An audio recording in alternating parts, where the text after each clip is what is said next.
everybody for coming out on a cold Saturday morning. I gather it's going to thaw next week. Who knows what we'll find underneath all the snow. My name is Meg Mott. I'm your town moderator, and this here is 4/5 of our select board. So maybe we could start with you, Eric, and if you wouldn't mind just saying your name and what, how many years you've been on the select board and what term you're holding, 2-year, 3-year, etc. My name is Eric McGowan. This is a 3-year term. This is my 3rd year. And I'm running again for another 3 years. Great, thank you. I'm Peg Alden. I think I've been on the select board for 3 years now, 4, maybe 4. And in whatever term I'm in right now, I have 1 more year in that term. I'm Eileen Tellick. It says Eileen Shute, but I just recently legally changed my name. And I am in my 1st year of my 2nd, 3rd year term. Great, 1st year, 2nd, 3rd, 3-year term. You're the chair. I am the chair. Great, thank you. I'm Fletcher Proctor. I have a 2-year seat and I'm finishing the 1st year now. This is my 1st year on board. Great. And the person who's not here this morning, Nate Snell, is finishing up his term on the select board. And so there is going to be an election for his seat. Got that right? Yeah. And that is what we were able to pull together a candidate forum. I know it's not the perfect time. Daniel Hartigan, I gratefully asked him if he would step in, and he said yes. So to organize it, it's happening Thursday at 6 p.m. I just found out that's also when the school district elections are happening at the same time. But we are going to go forward with this so that you'll be able to find the 2 candidates who are running for Nate's seat, one of whom is Logan Sears and the other is Beck Slattery. So we do have a contested select board seat this year. Are you coming to that too? I might, if I can make it. Okay. I just wondered, because that's another seat. He's running here. He's running Yeah. too. Right. Yeah. Yeah. So, yeah, I mean, Eric, that would be great if you're able to do that. And I hope that schedule fits you. This all came together rather quickly. We were hoping somebody else was going to organize a candidate forum. They were not able to do it, so yeah, we're moving quickly. But we got something pulled off. Good news. So today is a informational meeting for town meeting. Come on in and have a seat. We do have copies of the articles here. Maybe Karen, would you be willing for people to come in? Hey, Logan. Oh, great. Here's one of our candidates. And Bex just arrived as well. Oh, good. Okay, we have our 2 candidates, Bex and Logan. The candidate forum is happening Thursday, 6 p.m. and will happen here. So thank you very much for running and for being contestants. That's what we want. More discussion. So today is an opportunity. We only have 2 hours, so I'm going to move things along, but it's your time. So I don't want to be obnoxious to you all. I may be obnoxious to the select board. I hope you will forgive me in advance, because if I see people here who have questions, I'm going to ask you all to give your answers in a succinct way so that we can get back to the public. So this is your time to get the information you need in order to have a more robust deliberation during town meeting, March 4th together, having different opinions. So we're not going to go through all of the articles because the first are rather perfunctory about hearing reports and electing. However, the first, if you look, everybody have either in their town report or through a pass handout. The first one that we will consider is Article 4.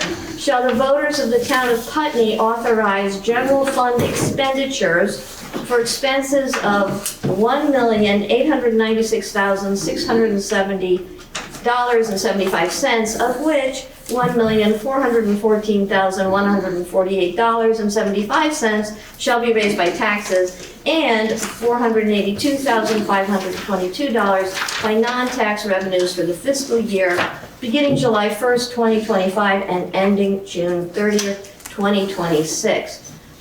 Peg, is there anything you want to say about this article before we find out any questions from our voters? I do not have anything Okay. to say right now. That's fine. The town report, which you should have found in your mailboxes, should give you some information, and we also have a financial supplement, which feel free to come up and get if you want to see that. It has some charts. Does anybody have any questions? Actually, can I ask one question? I'm just curious, Karen, where will this be available for people? So that right now is on the website. Okay. It is under the town clerk's page. And in the news brief for today, there's a link to the town report and that financial supplement. This is super, I haven't had a chance to completely digest it, but what I've seen of it, it breaks things down in a very visual way and is another way to attack that, all that data in the budget. So I encourage people to look at that. Right. Yeah, this is fantastic. It has charts, it has colors, it explains things in simple English. So if you need one, I'll bring it over to you, or Karen will. Yeah. So I just want to say too, as a town manager and the finance director, so the tax rate for the municipal taxes for fiscal year 2026 actually went down by 1 cent on the tax rate. So right now we're at 0.7088, and your new tax rate, which is in your town report, is going to be 0.6916. So in order to do that, I trimmed quite a bit. And we also ended up taking approximately $119,000 of fund balance surplus, and we offset what needed to be raised. So I needed to just let the public know that the municipal tax rate is not going to go up. Thank you. Congratulations. Yeah, so I'm rolling the dice, folks. And the burden is going to be felt on the employees, especially in town hall. I did not put in the budget an administrative assistant position. And to hire an employee for the town of Putney with benefits, it's approximately $100,000. That's a big number. And so I listened, I heard the community about the tax rate, and it is level funded. Actually down by 1 cent. This means that you're doing more work so that we can pay less taxes, exactly. And I want to make sure this is getting picked up by the microphones. Can you hear Karen? Yeah. And so the question is, because of all this hard work, Karen, you're going to be doing more work for the community. That's the question. Is that true? I have a good team right now at Town Hall with John Johnson, Rachel Ryan, and Kim Monroe has been basically my left arm, especially when it comes to the treasurer position. And our audit results too, we had a clean audit. There were no marks against us. So I have a solid team right now. And though we are doing a lot of work, I do rely on the community, and I'm working with other folks like the Planning Commission. And there's a lot of good things happening in Putney, and in the next year, we will see some results of those projects that we've been trying to move forward. And yeah, I'm always conscientious of the finances and try to be conservative. Just because the money is in the budget doesn't necessarily mean we have to spend everything. Does anybody have any questions? Thank you, Karen, about Article 4. Karen, you mentioned the good things happening in Putney over the next year. Can you elaborate on that? So we just completed a housing needs assessment study. The Planning Commission was the catalyst for that. and town hall renovation project. We're working with an architect, and we're in the schematic design phase right now. And what will happen with that is, once we have a dollar amount for renovation, we will come to the select board and the community, because it's a big project. You know, we're working with fire and rescue, and what other projects do we, zoning bylaw modernization, that is key. That is going to start like within the next month. Planning Commission is spearheading that project as well. Most of these projects already have grant funding, and it allows us to make these changes and look at things. So there's a lot going on in Putney, and it's positive. And I'm going to embrace it because I think it's progressive, and like I said, we still need to be safe and conservative, and that's what I watch for.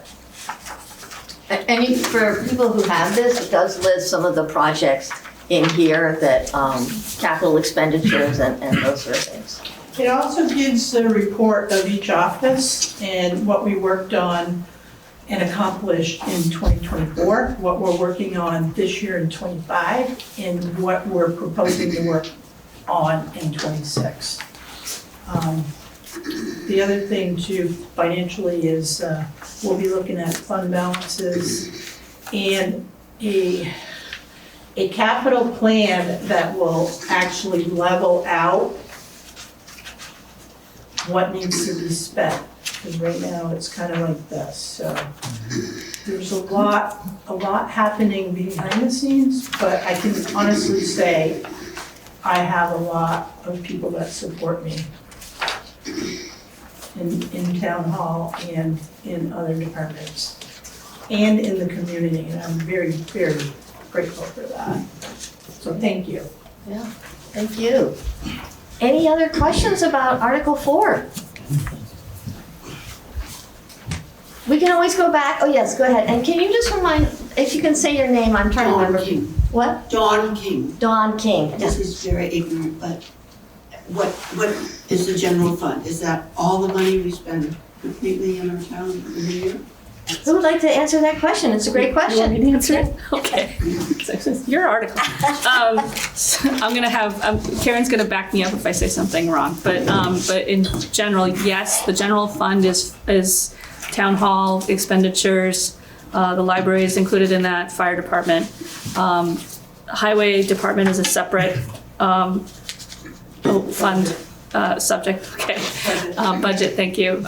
So yeah, most of the operating budget is the general fund. Which then leads us to Article 5. We can always go back. Yeah, and I also want to say, yeah. if there's questions that we can't answer, we're going to write them down and we'll have an answer by town meeting. But we don't have all the answers today. And I also just wanted to say, there are no dumb questions.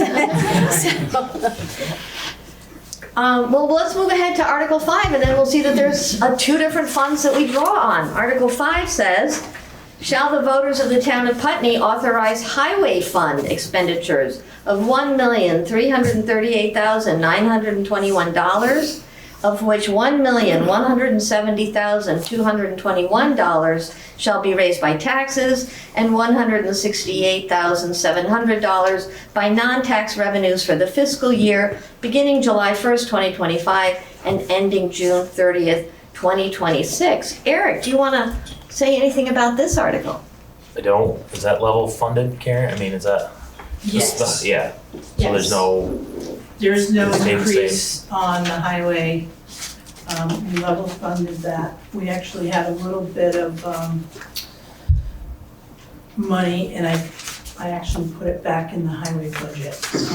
So our main projects for highway for 26 is we have to do blasting at the gravel pit that we jointly own with Dummerston.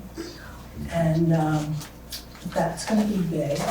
And so we're starting to work with Dummerston Select Board and having conversations and getting logistics put together for that. We're also gonna be buying a new dump truck. We have not purchased a piece of equipment in the last 2 years. And actually, that money has been going into the Highway Capital Reserve Fund. Unfortunately, with the price of everything else, trucks have gone up. Is that Article 6? Just It is Article 6. It is. Yes, okay, so, I won't get there yet, okay, but, preview for Article 6. yeah, but we have level funded the highway department, and, again, no tax increase for that budget. Any questions on Article 6 on the highway fund? Yes, in the back. Can you say your name? Brian Molesco. Hi, Brian, thank you. What is the revenue that's coming in for the non-tax revenues? What is that So for highway or for both general fund and highway? for both? All right, so mostly for highway, it is grant funding from the state of Vermont that helps us take care of our roads. We anticipate about $140,000 just from the state to go into highway revenue. And then the general fund, most of that, I will tell you, is fund balance surplus. So it was about $119,000. So it's very difficult and challenging to create new revenue sources to offset taxes. We're finding out we have to be creative. We'll get to those too. But when you look at the article, you can see how much that needs to be raised versus the that's pretty much taken in from other agencies or grants. And it's a big difference. And we're trying to balance that out a little bit, but it's been a challenge. Karen, isn't part of that utilities, that we pay as a town that are not tax related, but other expenses that we pay? Does that show up in there? In the highway fund or the No, general? in the general In the fund. general fund. What do you mean utilities? Like water, sewer, No, water and sewer is, Those are separate they're separate budgets. okay.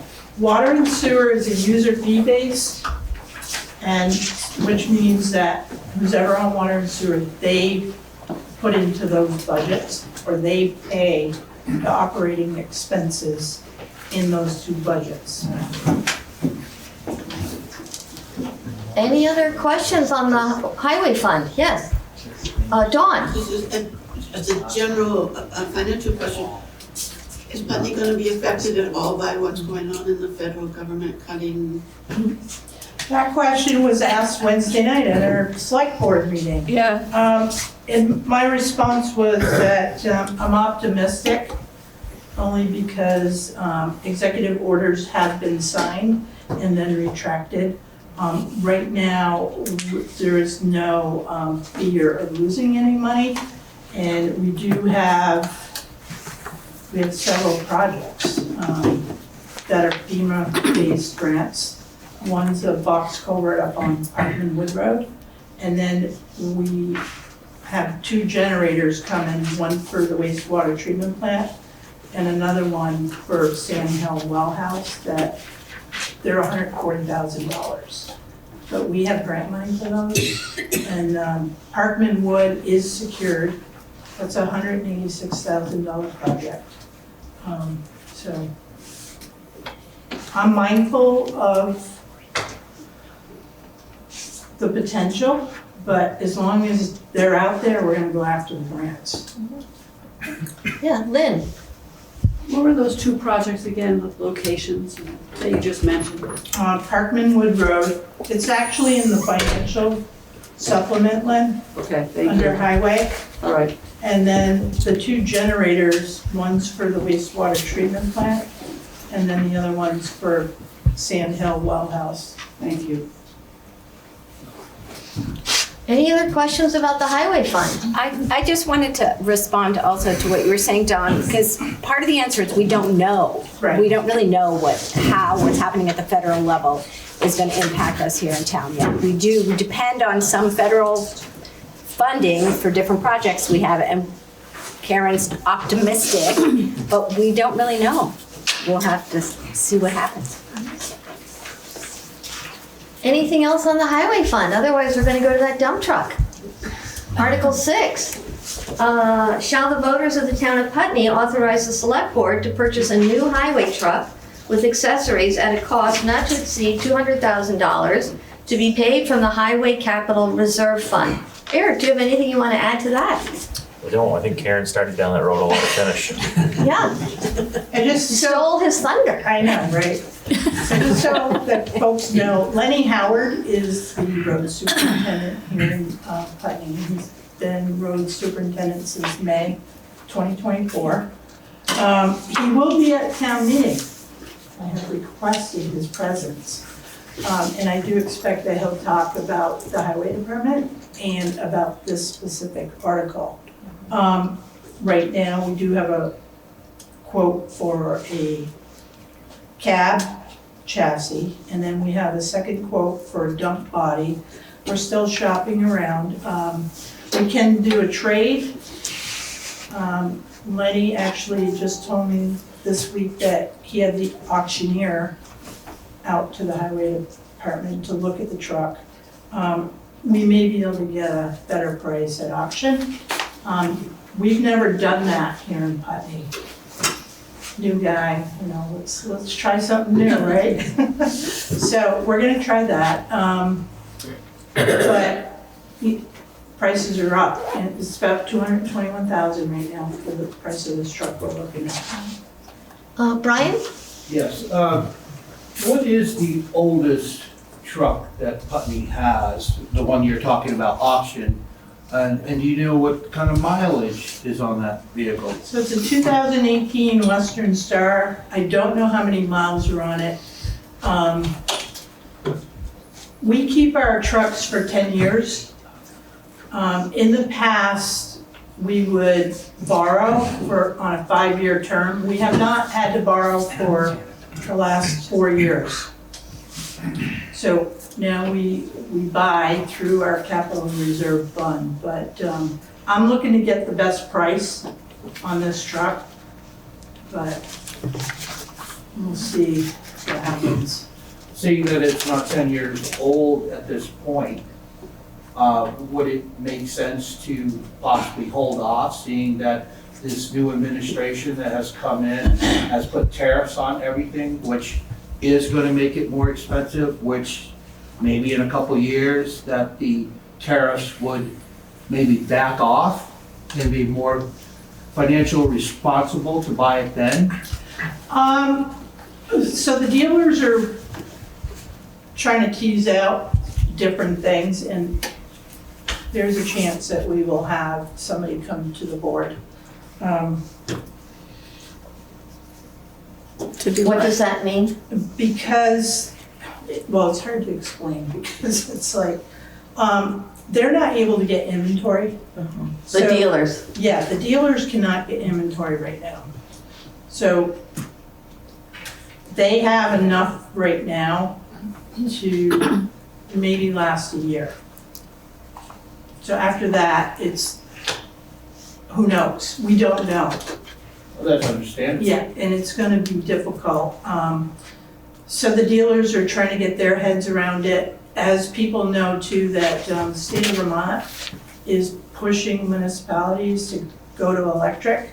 The last conversation I had with a dealer is, for an electric dump truck is about $600,000.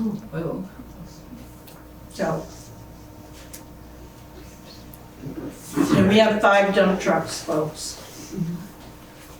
Do we have any other questions about the dump truck? Yes. Well, I was just Pete. wondering, wouldn't it be proactive to get it now? I mean, if Yes. 25% tariffs are gonna go into place in the next Right. couple of years, it Yes. seems to me, Yep, this is the time to get it. yep. The other otherwise thing it's too, 300,000. yeah, the other thing too, Steve, is like the truck body, so they all work together and they all make, they try to get the best deal that they can. And there's some competitive clause too, that they can't compete with, surrounding dealers. So that's another challenge that municipalities have. So you're right, Steve, it is, we can buy it, and then if the body's not ready or it's gonna take a little longer, the dealer will hold the truck on their lot with insurance still on it until we're ready to bring it here. But, in 2 years, it could be a whole different landscape. I don't know what it's gonna look like. Any other questions? Again, we're not able to actually deliberate, but it's so helpful to find out what the different arguments could be when we do deliberate during town meeting. But this is a chance for you to get more information. So is there any other questions about the dump truck? Yes, You Logan. said total price is like 220, 21,000. and the article here is 200, so that difference is what you're hoping to get minimum for that truck? Yeah, I'm hoping to get 50 for the truck, but we'll see. The other thing too with these trucks, so this truck we're trading is a standard, right? Everybody's going to automatic now, which is a little more expensive than standard. So it's preference at this point. So should we move on to Article 7? We can always go back. Don't mean to push you. I know that I there's. think I'm good now. Okay, Article 7. You have the floor. At the recommendation of the auditor, shall the voters of the town of Putney establish a select board unrestricted reserve fund to be used for unanticipated expenditures and revenue shortfalls during the course of the fiscal year as may be caused by economic downturns, natural disasters, and other unforeseen circumstances. Fletcher Proctor, do you have anything you want to add to this? No, this article was drawn up because of the recommendation of the auditors. They wanted us to be able to carry the town for 90 days, 30% of our total budget in case of like a complete catastrophe. The money isn't there from the sources it's supposed to be there, which has a certain reality right now. And we've got to keep things running. So there is already an unrestricted reserve fund, and what the auditors want us to do is, well, wait a minute, that's establish the unrestricted. There's already a general fund. They want a reserve fund that's specifically for, catastrophe proofing us. So it wouldn't be part of the general fund, it would be separate. Although this is part of a much bigger discussion that includes Article 8 and 9 of how we manage reserve funds. And you'll see those on page 47 of your town report, that there's a bunch of reserve funds and we aren't entirely coherent about how we manage them right now. So Karen and I are working on trying to get them all structured the same way. And a reserve fund can only be established by the town meeting. The select board can't establish a reserve fund. We can come up with policies on how to administer it, but right now there's some gaps in the reserve funds in general as to what our authorizations are. So we're working on that. But this is the catastrophe fund. Great, thank you. Questions? Janice? So did the auditors recommend how much money should be in there? Percentage of the budget, percentage of what it takes to run the town, and that would be both the general fund and the highway fund. What percentage do they recommend? They want 30% in that 30%. ballpark. What we got from the town attorney was that most towns want a minimum of 15, but 15 days? 15%. 15%. 20 to 25 to 30 is also not uncommon. The auditors want us to be at the upper end, but and I don't think this gets us all the way there. We're not dumping that much money into it in 1 year, but it's a good piece of change to park there, and I have some questions about how we want to manage that, but Karen and I are working on that. Other questions? Yes. So just following up on Billy. that, it seems important, and I'm not sure why this isn't in the article. There's nothing about specifically what percentage is being requested and or even more specifically what that amount would be, and it's a big number, so. The next article has a number. First, we're establishing the fund, Okay. and then we're placing money into it. Okay, good, but I'm glad to have that. That seemed like a smart question.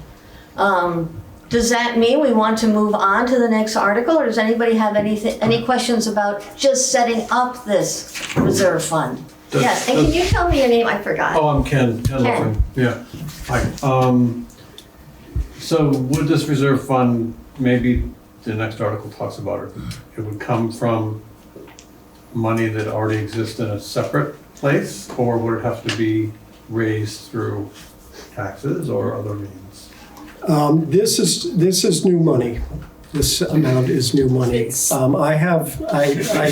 As I say, Karen and I are looking at all the reserve funds and trying to figure out how they should intersect. I'm not entirely convinced that we have to rely solely on this fund for the complete catastrophe funding that that auditor wants. But right now, we're looking at funding it with new money. Well, It's not new money. Karen, do you want to explain that? yeah, it's The fund balance. leftover. The fund money. balance.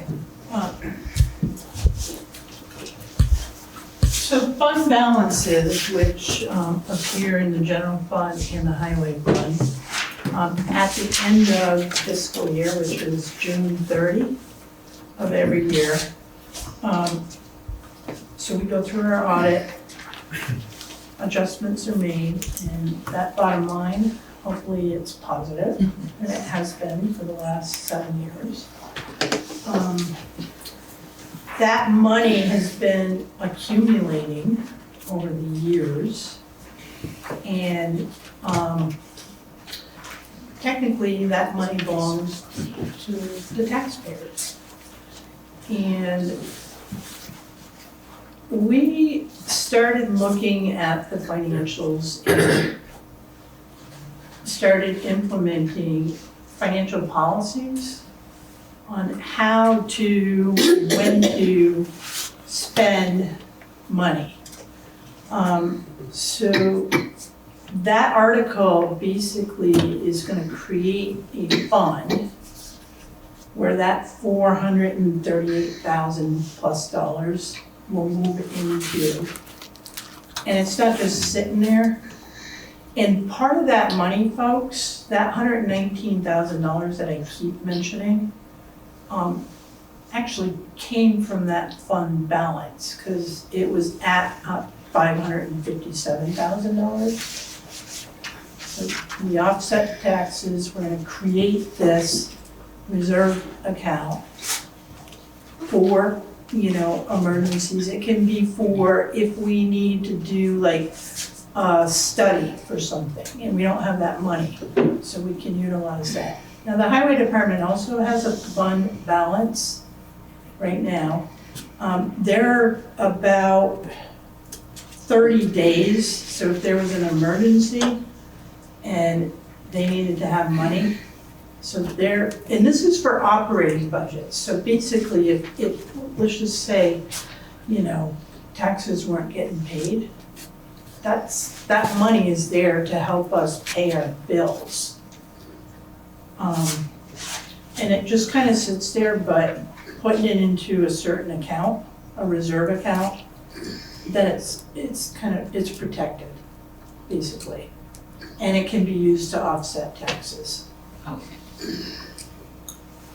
Any questions on, yes, Kristen?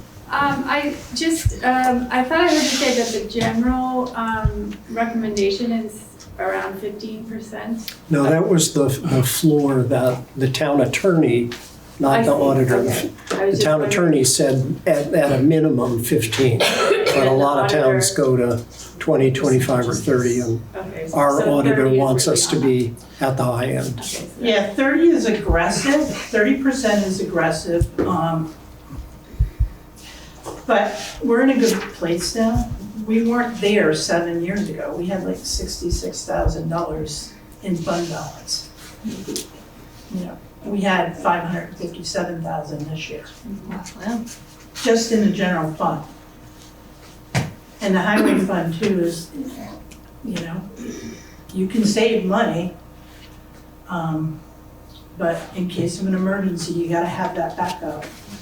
And we're in a good place right now, Putney is. What percentage is the 438,000? Can we wait till we get to that article? Oh, I'm I know sorry, I thought that- I'm using my town moderator, like, this is my chance. So we're still talking about Article 7, but it looks like we're ready to move on to Article 8. Yes, I'm Ken, sorry. before we We go. started talking about Article 8, Yeah. we went back. I'm just not clear whether the reserve fund would be new money or not. It's not new money, it's been It- accumulating for It's been 7 years. accumulating. Thank you, Yes. thank you. Are we ready to move to Article 8? All right, so Article 8 says, shall the voters of the town of Putney authorize the transfer of $408,105 from unrestricted year-end surplus to the Select Board Unrestricted Reserve Fund? Article 8 shall not be considered unless Article 7 is approved. So at town meeting, if Article 7 is not approved, we will, It won't be a fund. it will, Carry on the way we we are will right carry now. on, yeah. But any questions on Article 8? Yes, Janice, thank you for your I patience. apologize, because I thought we went on 8 and then we Yeah. went back to 7, but so what percentage is the $438,105 represent?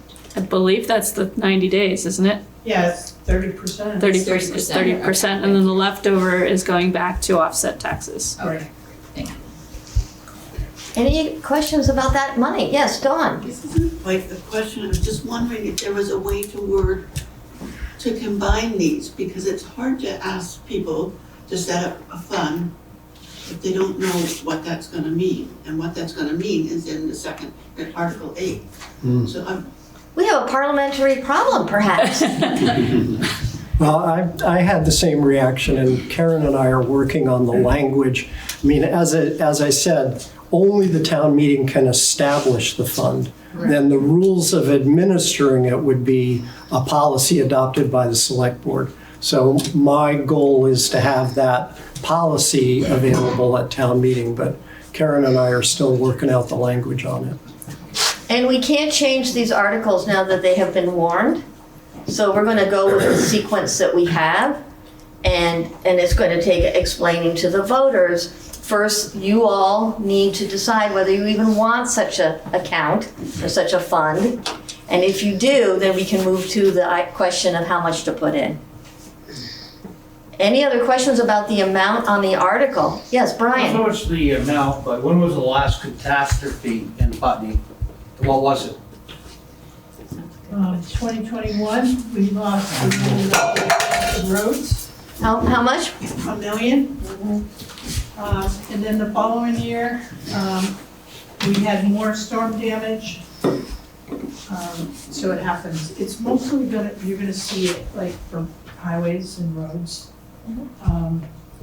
Can I answer that question too? Sure. This money could also theoretically be used to pay for payroll and other things in the event that you all don't pass the budget, which was a real possibility last year. There was an amendment to postpone the approval of our general fund budget for after school, the school meeting. And if that had happened, we would have needed to use this money to pay for payroll to get to that point. So it's not as unrealistic as it may seem sitting here today. And we have a question in the back. Can you just tell, I don't know your name. Yeah, Bruce Whitney. It's not a question, it's data, which I just was reading this week. 95.5% of counties in the United States have had major disaster declarations for extreme weather since between 2011 and 2024. Washington County, Vermont has the highest number of disaster declarations in the nation at 22. Lamoille is not too far behind at 17. I do not know what Wyndham County is, but it's a matter of time. So Yeah. I'm glad this fund is being set up. Thank you. Great, thank you, Bruce. Steve? Yeah, so this is applicable to both the town and the highway? Yes. Okay. Other questions about the amount being proposed to put in the reserve fund? Janice? So I expect that people would be able to amend that amount at town meeting if they wanted to go to the 15, 25. I love it that was brought up. Yes, you people have the right to amend. People have the right to amend an amendment, and at that point we have to stop. And then we have to bring it back. But yes, that is your right, please. Absolutely, thank you. Any other questions about the amount being proposed? Then it looks like we might be able to move on to Article 9. Article 9, shall the voters of the town of Putney establish a reserve fund named Fire and Emergency Medical Services, EMS, Capital Reserve Fund, to be used for the purchase or lease of emergency vehicles and equipment, construction and/or improvements of the station building, and authorize the transfer of $5,000 from the fiscal year 2025 unrestricted year-end fund balance to fund the Fire and EMS Reserve Fund. Fletcher, do you wish to speak to this one? Yeah, this is also something that has been sort of a glaring lack in our fiscal management. In fact, Peter Shumlin pointed it out when he was the chair of the select board 40 years ago. So we're kind of playing catch up all on that. To be responsible. I mean, we're sneaking up on having to replace a fire engine. And that's the price of that is sneaking up on $1 million. And we don't have a reserve fund, so we better start somewhere. 5,000 doesn't look like a lot in the face of that, but we got to start somewhere. And admittedly, much lesser items of capital assets could need to be replaced as you go along. So we need to have a fund that we can look to for that money. So this is long overdue. Any questions about this? Article 9, $5,000 Fire and EMS Reserve Fund. I don't understand why these expenses wouldn't come out of the reserve fund that we were just talking about. So, does anybody want to answer Dawn's question of why is this separate from the catastrophe reserve fund? This is an ongoing capital, as Karen said, capital asset management. This is just a rolling process. These are things that need to be replaced, but not every year.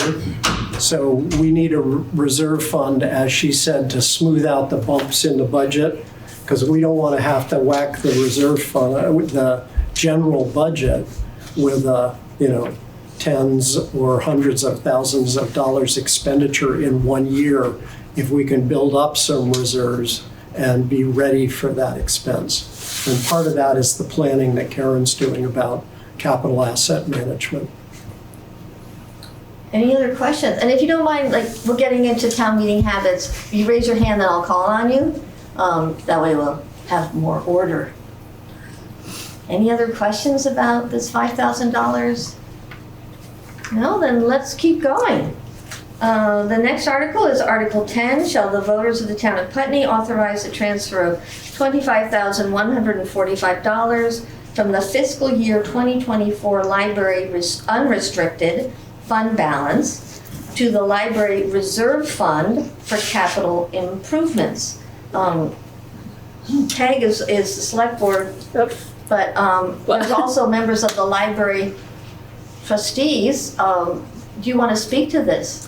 Janice? No, I don't think so. At this point, I'm not exactly sure. My understanding, I'm not the treasurer or finance person, my understanding is that the money that we have on reserve now is for capital improvements when we need it, and I think it's Karen that started that fund. Karen, do you want to speak to this? Sure. Thank you. I'm going to be meeting with the library trustees on Tuesday night, actually. That's why you want to say anything. Yeah, so again, another fund balance, and as folks know that the library gets an appropriation every year, and it's built into the general fund budget. And then they also have a small amount, $25,000, in an unrestricted fund, and they are looking at some capital improvements for the library building in the next year. So heat pumps with air and heat, the roof, we're gonna be looking at that. We do have a roof reserve fund with about $100,000 in there that can support, when they're ready to put that out. And then some carpet, but this is a way, to have money put aside in case they need to use it. And Emily Zervis, who's the library director, has been very good and proactive about going after grants. And I know she's working on a large one that could support the heat pumps. And the carpet. Yeah. But it's from the State Library Association of Vermont, but who knows right now where those funds are coming from. The State Library Association hasn't had any information to give her. So that's the reason to move that over. In the library, by the way, I just found out, 2001, there was a special meeting about the library becoming a public library. A library reserve account was set up back in 2001. So it does exist. I'll get you the information, Fletcher. Any other questions about Article 10? Library Reserve Fund. Looks like we can move on to Article 11. Shall the voters of the town of Putney authorize payment of real property taxes for the ensuing year in 4 installments, with the due dates being the 3rd Friday in the month of August, November, February, and May, by physical delivery to Town Hall, delivery to Town Hall postmarked, or by online payment on or before that date. Peg, did you have anything you want to add to that? That one's pretty self-explanatory. Self-explanatory. Shall we pay taxes 4 times a year instead of? Yeah. Yeah, I just want to add that until every other year before this, we pay taxes 3 times a year. And this article has come up 2 years in a row with the 3-year installments, with us kind of gently encouraging people to make an amendment to make it 4. So this is just explicitly saying, do you want 4 instead of 3? Which can be amended back down to 3 at town meeting if you'd like. Ruby. Ruby McAdoo. Can someone explain to me what the benefit is one way or the other? I don't actually have an opinion on it, but I don't understand why we care. Karen, want to answer that? I will. After the reappraisal, we heard from a lot of people. And there are still people that are struggling financially and wondering how they're going to pay the property taxes. So adding an extra payment will hopefully spread that out a little better and support those people. And yeah, Peg. And on the flip side, it means the town hall has to do the process 4 times a year instead of 3. Kim's really good at it. Yeah. So. Yeah, Brian. With that concern on the 4 installments, the articles when they're created is, again, this is kind of off topic, but is there a way to consider maybe not having these payments due during the winter months? Fuel oil is fairly expensive in the winter months, and as a property tax payer, sometimes I struggle on putting the money aside for fuel or for taxes when I need to heat my home.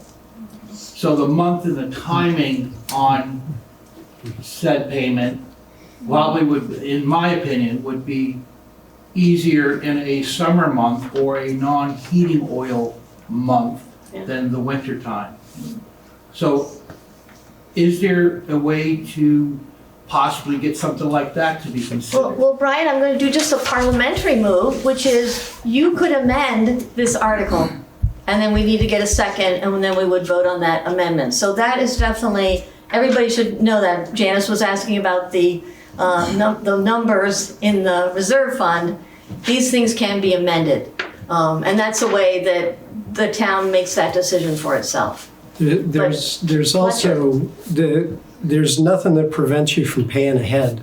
These are deadlines, but you can, if summer is easier to pay up some, put more money toward your taxes. Town will be happy to get the money early. But this is to help people even out the expense. But these dates are deadlines. They're not, you don't have to wait till that date to pay it. You can pay it whenever you got the money. Any other questions about the 4 times a year tax payment? All right, it looks like we can move ahead to Article 12. Shall the town of Putney raise and appropriate the sum of $7,851 for the support of Southeastern Vermont Economic Development Strategies, SEVEDS, to provide workforce and economic coordination services to the Wyndham region? When we get to this in town meeting, there will be a representative for this particular article from SEVEDS to answer your questions.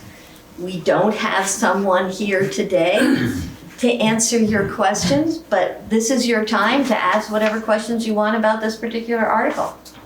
I could also comment, because I was the one who really advocated for breaking this out into a separate article. It had up until now been part of the agency and intergovernmental transfer section of the budget, which made no sense to me because SEVEDS is not an agency, it's a private nonprofit corporation. So, and that 7851 is based on their ask of $3 a head for every man, woman, and child in Putney. So hopefully with it broken out as a separate article, they can explain why that's a good number, why Putney should be paying at that rate. Not all the towns do. Peg, did you want to add anything to that? No, I just wanted to make it clear that this had been in the budget and it's just showing up in a different place than it had been previously. And it was a separate article last year as well? No, it has been in the past. And then we added it to, as a line item to the budget. Well, it's always been in as a line item in the budget, but that was part of the problem, was it was buried in the agency and governmental transfer section of the budget. And so it didn't stand out on its own, as opposed to, well, you know, we put a lot of discussion and thought into social service agencies and other nonprofits that we contribute funding to. But because of the way it was put into the budget, SEVEDS never really got that kind of discussion. Any other questions? Because otherwise I'll go to Karen. Yeah. Oh, no, I'm sorry. It's Lynn. You're backlit. I can't even see it. Could somebody just explain briefly what this is, what the organization does? I can, but. Yeah, why don't, go ahead. Go ahead. No, you go ahead. You're the chair. Thank you. So I'm not going to do it. I'm not going to do it as well as one of their representatives. Right. But they are they provide services for municipal governments as well as economic development support throughout this part of the state. They put on some very helpful training, some of which I've attended, in order to grow nonprofit and municipal boards. They've been integral in the Bellows Falls area for economic development. So basically, they're an organization that works heavily with this region for economic development. Is mostly their bailiwick. Karen? And if you want to see where they are in the existing budget, it's on page 35 of your town report. There's a section called Other that about a third of the way down the page has got the SEVEDS line item in it. And is there a report in here from SEVEDS from last year? I think They should be. You should be able to find that in your town report as well. And I just want to reiterate, they have come before us. They've not always been in the budget. They've been in the budget for the past, what, 2 years? 2 or 3 years? Karen? It's- 2016. So I they don't, yeah, I don't think so, because they've come to town meeting before. Seventh? Yes. Yeah, they come every year. Yeah, but we voted on them before. It's been a warrant article before. Yeah, like 2016, they petitioned 3 years in a row. Right. And then they And then I ended up in the budget. That was an old policy that we had. So there was a reason why we put it in. the budget. Bruce had his hand up? Oh, I just wanted to comment that, it's a part of Brattleboro Development Corporation. Right, that's true too, yeah. Yeah, so if people want to look them up, you can find out more about their work. Yeah. Or whatever they put in the town report. So, I'm not supposed to be doing that, that's. Yes, Janice. So, yeah, thanks for mentioning that. So the man that comes to speak from BDCC, he's actually speaking about CEVIDs as well? Or is that No, a separate? I believe there's a representative who's going to be at our town meeting Yes. from Sevens, who will be able to answer your questions. Any other questions about this article? Otherwise, we're going to move on to the next one, Article 13. Shall the town of Putney vote to raise, appropriate, and expend the sum of $757 for the support of Groundworks Collaborative to provide services to residents of the town? I know Nate was going to say something about this in town meeting. Is there other members of the select board who want to say anything about this? This was, we have a, what used to be our social services policy and now is the community, what is it called now? Community services appropriation policy? Community service agencies. Thank you. And select board was recognizing that there was some things that needed to be fixed in that policy. And one of the things that we did was narrow it down from 3 groups to just 2. 3 categories of. 3 of funding, and why they would receive that funding. And I think it was last year that when we finally got down to who should be in Group B, because Group A is Putney-based organizations only. Group B was wider organizations that provide significant services to Putney. And then there was Group C, which was other. Groundworks fell under other. And so when we voted to just eliminate all of Group C, Groundworks was one of those. So they came back to us this year they petitioned us with this number, and I believe this number is what they would have received if they were in Group C, not in Group B. And so this wasn't a petitioned article from them, but that's where it stemmed from. And there should be somebody, we're hoping at town meeting, to be able to speak to Groundworks and represent Groundworks. Is there any questions about this article? Bruce? Not about the article, but I'm realizing I'm not understanding some of the charts. There's a budget FY25, a budget FY26. And which document are you looking at, Bruce? Right now, it's in both, but right now I'm looking at page 22 of the supplement. It could be any other page, but because I was looking at the CEVID budget, I see the 7,851 in budget 25, and then it's 0 in budget FY26. It's 26. Like we're looking at fiscal year 25 right now. Right, and the reason you're seeing it zeroed out in the budget is because it's now moved into its own article. Same number, but just separately discussed and not buried in the general budget. Thank you. Any other questions about this particular article on Groundworks? Looks like we can move to the next article, which is Article 14. Shall the voters of the town of Putney authorize taxation of alternative energy sources on land sited in Putney regulated by the Public Utility Commission? This article will rescind Article 7 approved at town meeting on March 4th, 2014, which Article 7 read as follows. To see if the town will vote to exempt from property tax assessment alternative energy sources allowed under 32 VSA section 3845. Eileen, do you want to explain anything about this article? Sure. So This, as with the other article about tax payments being spread out, arose from a discussion that the select board had, recognizing the need that we need to seek more revenue for the town budget to reduce the tax burden on the taxpayers. And this article actually did come up 2 or 3 years ago. And we're just raising it again. The town has fully exempted all solar arrays specifically. Just for your information, the solar taxable value of that money that we're not receiving right now, the assessed value is $1,664,000, which would yield $11,794 on the municipal tax rate if it was taxable. So it's just an attempt to say back to you, the voters, do you want to keep this exempt? There are good reasons to do that.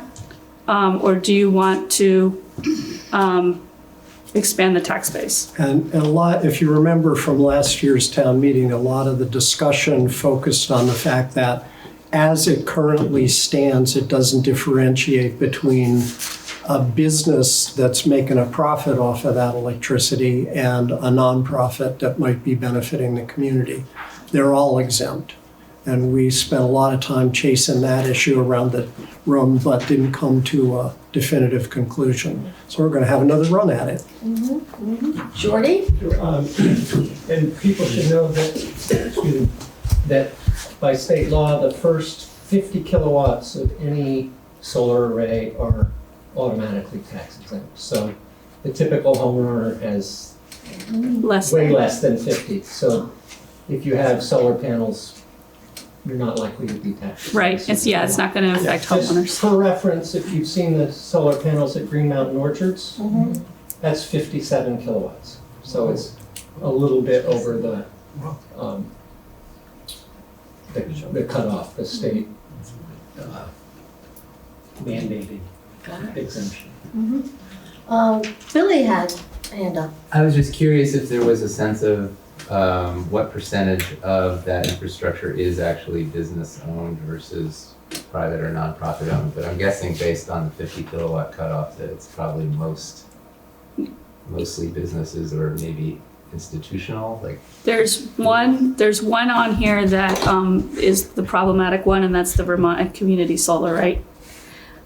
Which is a consortium of homeowners that bought into a community solar array. There is no way, if we try, this is what we were chasing, we were trying to break that one out, but under state statute, there's no way for us to do that. So that one would get caught in the other ones. The other ones are all for profit, and they're building more infrastructure as we speak. So, it's a good place to capture revenue. Bruce, you had your hand up? Jordy answered my question. Thank you. Any other questions about this? This is taking property that was under tax exempt and making it taxable. Looks like we can move along. So we are now at Article 15. Shall the voters authorize the select board to levy a 1% tax on meals and alcoholic beverages pursuant to 24 VSA Section 138B, starting July 1st, 2025, for the purpose of supporting the General Fund Capital Reserve Fund. Anybody want to speak to this? I do. Is there a handout there that, oh yes, that one there? Yeah. I did not put one out for myself. Okay. Does everybody have this? It's the how to adopt a local option tax in your community.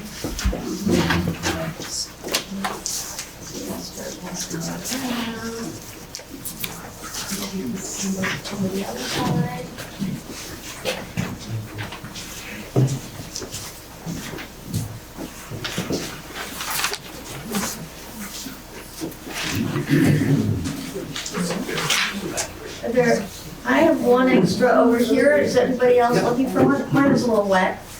Yeah, place it in.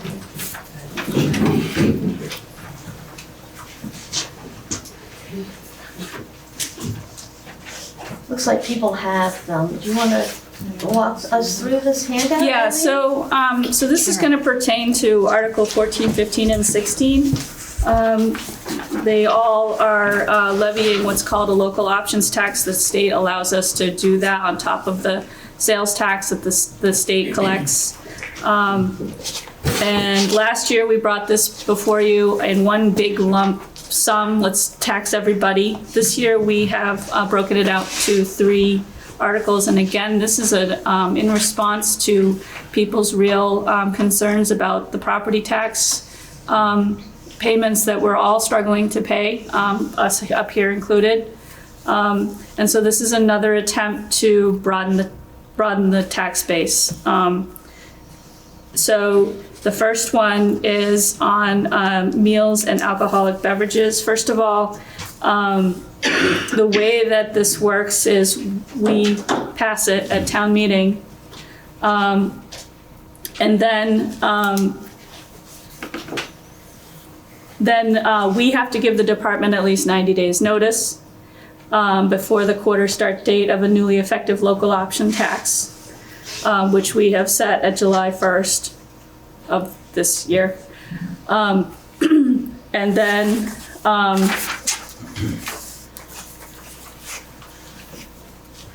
the administration of the local options tax is the department verifies the review process, and that the business, it's like a one-time adjustment fee for businesses to adjust their the amount that they collect. The businesses pay that amount along with their sales tax, the state sales tax to the state, and then the state takes 30% off of that and gives us the remaining 70. So with that said, as far as meals and alcoholic beverages specifically, there are some spreadsheets, data for certain, for sales and meals and rooms. Rooms and meals and alcohol sales was unfortunately not, they only collect data for towns that have more than 10 counts. So I wasn't able to get current data, but the last one, which I think was in 2021, would have been for meals and alcohol was, so I should have brought my glasses, 183,125.86, which would translate into revenue for the town of Putney of $12,818.81. And again, that was a few years ago, so it could be higher now. And so that's where that's at.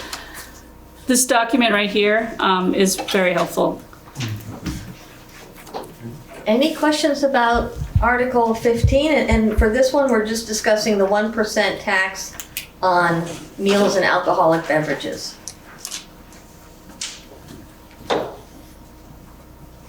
Should we move to the next one that has to do with rooms? Article 16, shall the voters authorize the select board to levy a 1% tax on rooms pursuant to 24 VSA Section 138B starting July 1st, 2025 for the purpose of supporting the general fund capital reserve fund? Yeah, Bruce. Could the select board just comment maybe hopefully on their thinking around putting it towards the capital reserve funds versus the operating funds? I have some thinking about it. Yeah, so we could just put this into the general fund. We chose the capital reserve fund so that we don't have to put more money into that. So every year we put in, how much money do we put into the capital reserve fund, Karen? Right now, we're only putting 30,000. So every year.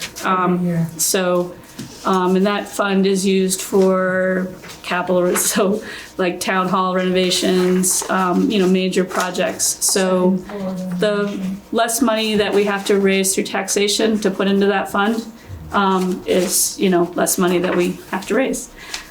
We could put it into any fund. We could put it into the sidewalk reserve fund. We could put it into the general fund, but we chose that one. So right now, we're putting 30,000 into capital reserves, and this would add another 12, kind of spread. Right. Spread between those three different articles.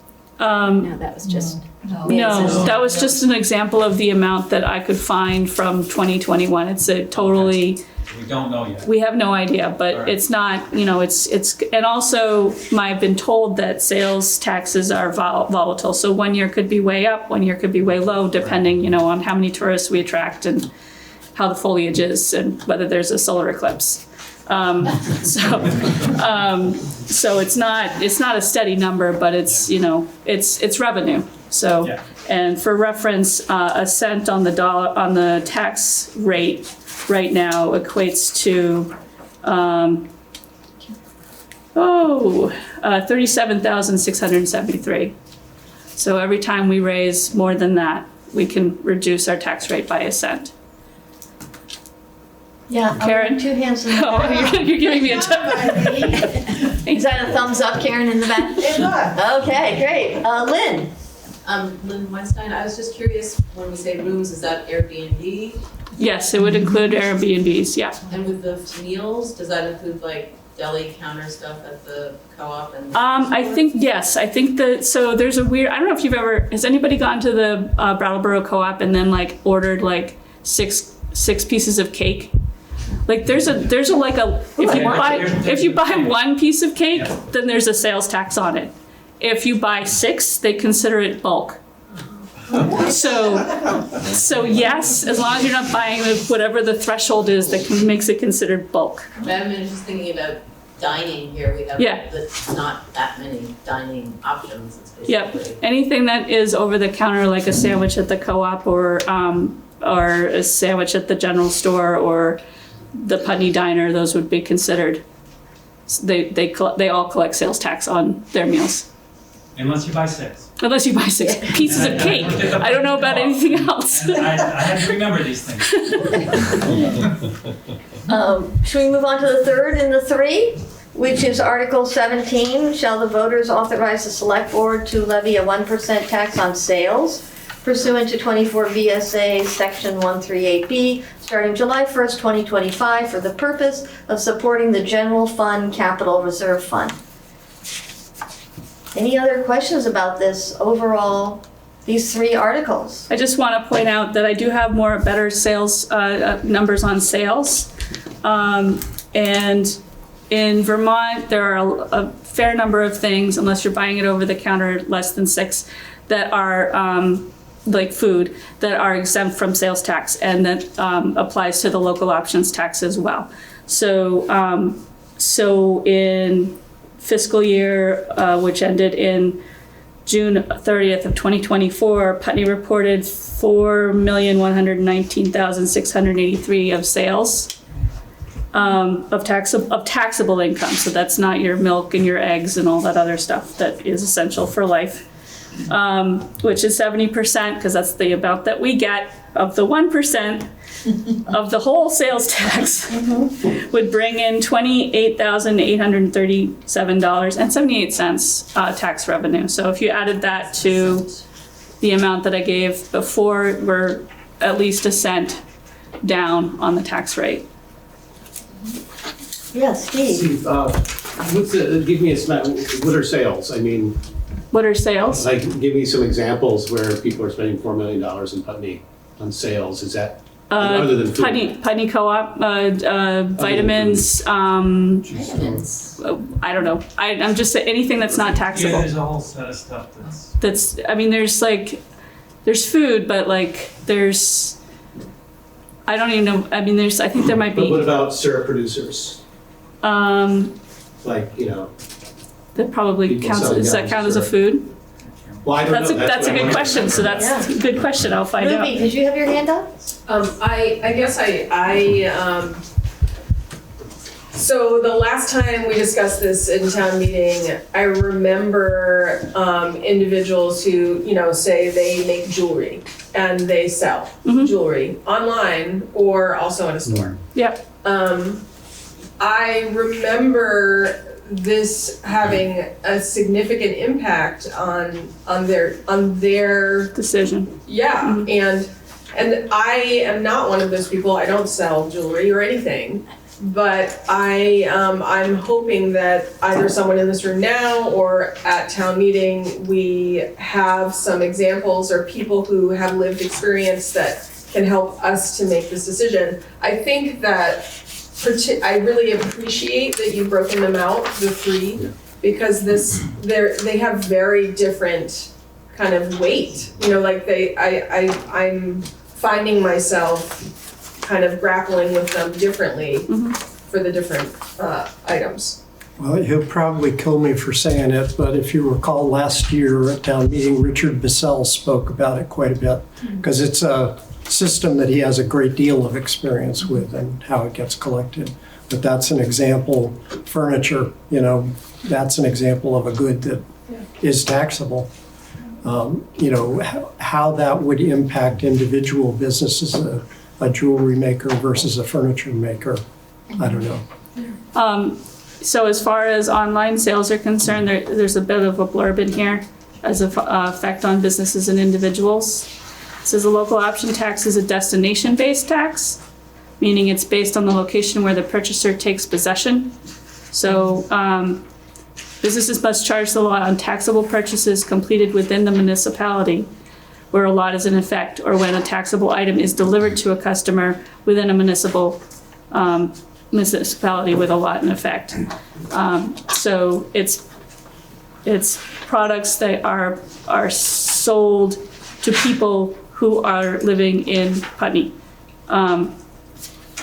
or they go and they take possession of the jewelry from out of state as they're going up north. If you buy something online from Amazon, you'll notice that there is a sales tax attached to it. And that sales tax would go up by 1% when you purchase something from Amazon if your address is in Putney. Other questions? Yes. Just for Jordy. reference, if you shopped at Brennan Roberts on the last year or so, you paid the 1% extra tax. That's another good point, yeah. Brattleboro already has a 1% sales option tax. They have had for quite some time. The two towns above us do not, Bellows Falls and Westminster. Bellows Falls would be the next, I think, logical place for people to go to shop to escape the 1% tax. I don't know if it's worth it to them. I assume if they're gonna go all the way to Bellows Falls, they'd skip over to New Hampshire and not pay anything. So as far as a local business, effects on local businesses, my opinion is it wouldn't really be that much of a burden because they already are collecting 6% already. So that's just my 2 cents, but that's why we bring it to the voters to decide. Any other questions about the 1% tax articles? Well, it looks like we've reached the last one, which is Article 18. Shall the voters of the town of Putney designate the 50 acres on Route 5 donated to the town by Nathaniel Hendricks on December 31st, 2014, parcel 080237, as a conservation site open to the public and managed by the Putney Conservation Commission for the primary purposes of protecting an important part of the town's priority East Putney forest block and wildlife corridor, and maintaining the land's capacity to sequester carbon and recharge aquifers. Is there anyone from the Conservation Commission here who wants to speak to this article? I think that's who. Yeah, it's a better article for the Conservation Commission to explain. I was hoping somebody would be here, but I guess not. It's not donate either, it's designate. Because we already own it. It's unclear from the deed and historic votes from the town whether the town wants to keep that land as conservation land or some other purpose. And so the Conservation Commission is of the opinion that it should be conserved. And so they wanted to bring this article before the voters to see what the town thinks about that. Is there anybody who wants to speak about this article? Looks like we don't have anybody from the Conservation Commission, but Bruce? I'm in a butter, so a little bit biased. I support, it moving into a conservation land. I'm also in the business of nonprofit housing, and it's not appropriate for housing or commercial use. So these uses noted, I think, are the highest and best uses for this land. And I walked it quite a bit, and I toured it with the Conservation Commission as well.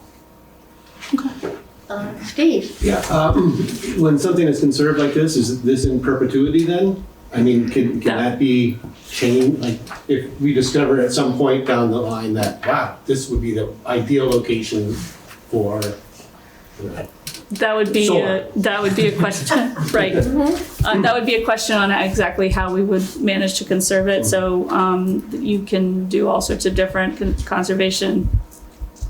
You could do a conservation easement and put in specific uses like solar. If you want, you could put deed restrictions in it. And that would be up to the voters. Well, the deed is the deed, whatever that deed says, which I don't think has any restrictions. The town could do a declaration, record that. But the bottom line is something David Dean said to me a long time ago. What the town meeting giveth, the town meeting can taketh away. Yeah. Logan? Kind of similar to that question, I was just wondering, like, what we're backing ourselves into by conserving it. I'm not saying either way, the question of like, what does that mean and what can we or can we not do? I don't know if anyone here knows, but. Yeah, that's again a question of, what do we want to do with it? Do we not want to do, if we don't want to conserve it at all, then it remains open for a future select board or a future town meeting to do what they please with it. If we do conserve it, theoretically, we're tying our hands to some degree. But like Fletcher said, with the possible exception of a conservation easement, which means that you have taken away the rights of the municipality or whoever holds the deed and have given it to somebody else to hold in perpetuity. Town meeting and the next select board can rescind those. I notice it says conservation site. Is that a formal designation? That's a good question for the Conservation Commission. Yes, we don't know what conservation site means. Is it statutory? Is it anything like that? No? I don't know. And Eileen's correct. I mean, in order, you'd have to deed the easement to some third party that would become the enforcer of the easement in order to really tie the town's hands on it. And that's what Vermont Land Trust does. You give them a conservation easement and they police it. They literally come around and check the property every year. Janice and then Ken. So I have a really basic question for those that might not be sure. Where exactly on Route 5 is this property? Up next to Bruce. Next to the large tree, next to the, no. Past the big red house, and it's right there. It actually abuts Just a yeah. of the red house. Old Town Farm Road. And it extends up the hill. It's a big parcel. And as it mentions, the East Putney Forest Block, it's a huge block of forested land all the way back down to River Road and the interstate and the railroad and the river. And it's an important wildlife corridor. We've seen everything from moose to bear and everything. And then they cross over right there to get to the Putney School Forest. So yeah, so the Bear Hill Conservation Site, which is an actual conservation site through I think Act 250. There's black gum there, which is also owned by the town. There's the Bear Hill site, and then shortly after that is the Forest for Learning parcel, which is also pursuing a conservation easement. So those pieces of land are already conserved. So that's why this piece becomes important in that corridor. Ken, you had your hand up. I was gonna ask the same question as Jen. Yeah, where is it? Are there any other questions about this final article, Article 18? Do you have any other questions about town meeting, or Karen wants to? So I want to go on record because I was informed on Article 6, Eric, so take this down. So Brian, the truck that we're trading is actually a 2013, not 18. It's a 2013 GMC 3500. So it's more than 10 years. Yeah, Okay. so it's 12. So we're gonna need that detail for town meeting. Wait a minute. The 2013, That's the one we're trading. that's the pickup. That's not a big truck. You're not gonna buy a pickup for 200,000. That's what I just got from Lenny. No, I'm pretty sure it's gotta be a Western Star. And is it a 10-wheeler or a 6-wheeler? That's expensive. Clearly we need this detail. Brian, I'm gonna get that information, but obviously. All right, we'll have it for town meeting. Yeah. That's why we're doing this. That's why we're doing Right, this. right. Yeah. Well, thank you, everybody. I really appreciate, the town appreciates, I'm sure the select board appreciates hearing these questions. Yeah, Lynn, ahead. I just want to remind people that, the, Oh, can we have quiet in the back, please? Yeah. that meet the candidates next Thursday, the 27th here at 6 o'clock. 6 p.m. and we have So, Logan We Sears have, I put them in alphabetical They're both order. here. Sorry, Logan. They're both here. and Beth Slattery. You can meet them today. Right now. And we have half an hour, so. Yeah. So it's important for people to come and vote for their candidate. Yeah, great. And we have Eric McGowan running for a seat too. Any other announcements while we're assembled? I think that concludes the 2025 town meeting information meeting. Thank you, everybody.